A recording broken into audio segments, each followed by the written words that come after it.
Welcome to another edition of Africa Sideways. I'm your host with the most, Gregory Big Six Simpson, coming to you from Cape Town again. We're in the Jeep Renegade this week. This is the limited front wheel drive edition. It's been driving really nicely. Feels like Jeep haven't cut too many corners on the actual look and feel of the car. This is competing in the very, very tight compact SUV segment. Honda's just brought out their new HR-V. You got the VW Tiguan. You got a lot of mommy's wagons, the school wagons. A lot of them don't have four-wheel drive. This does come. You can get the four-wheel drive pack with a 1-inch lift, which is nice little package if you want to do a bit more off-roading. But the sort of person that's buying this car ain't too fussed about off-roading.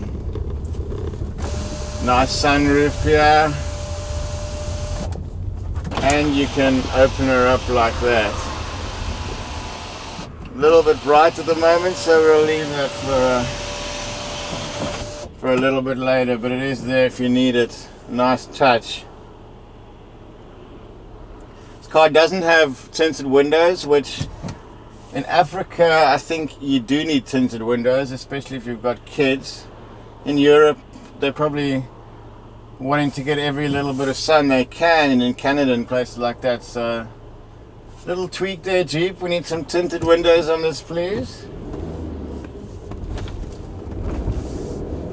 Suspension feels really nice and solid. You can sense the Jeep heritage in this car. Good strong build quality. I like this front center console. It doesn't automatically blare at you in the morning. It actually stays off until you turn it on, which is great. So you'd wake up in the morning and you're waking up to that. A nice blank screen. I don't want to be bombarded in the morning. The dials all very nicely set out. Comfortable seats, full leather, yeah. And you could do long distance in this no problem. 1.4 litre on this car. For the size, more than enough power. You get about 9 litres to 100 Ks. So in terms of economics, we're not doing too badly here. Boot space, I could get a big a jogging pram in there, and a bag of wood, and an inflatable boat. So you can get a fair amount in there, but it's not anywhere near your full-size SUV in terms of boot capacity. So this is one for the ladies, I suspect.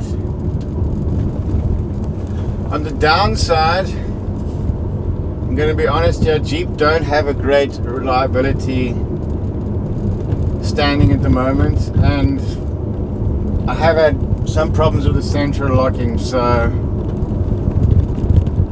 that is one thing to consider. You're not going to get that top-end Japanese reliability. You're more buying an image. You're buying since 1941. You're buying that Willys Jeep sex appeal. You're buying something that's not particularly this model, but the other Jeeps can get you anywhere. Arguably the best off-road.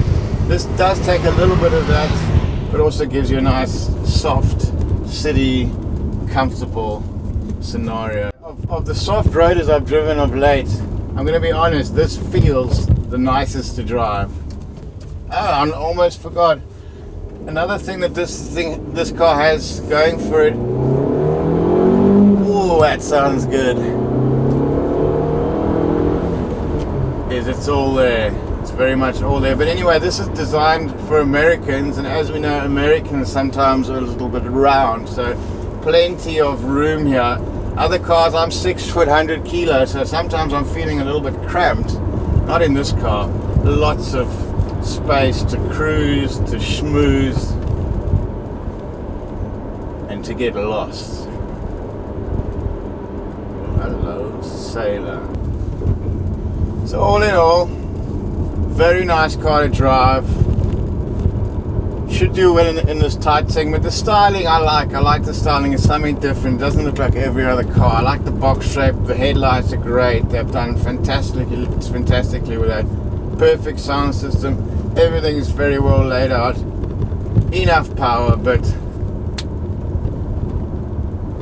It's central locking, giving me a few problems, has left a little bit of a bad taste in the mouth. I've done a bit of research online and I'm not the only person to have this issue. Here's the remote, it pretty much controls the whole car. Beep goes off, but we're not opening, none of the doors are opening here. There you can see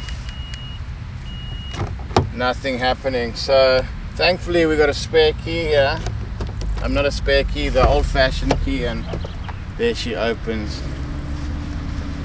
Not a really ideal Jeep.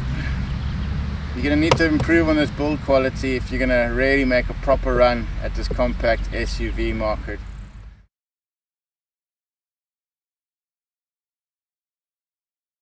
Another little thing I didn't really like about this car was the opening the boot. It has to be done via the remote control. There's nothing on here to open it with. Press 2 times and there you go. Everything is remote control driven, which is all good and well until you lose your remote control.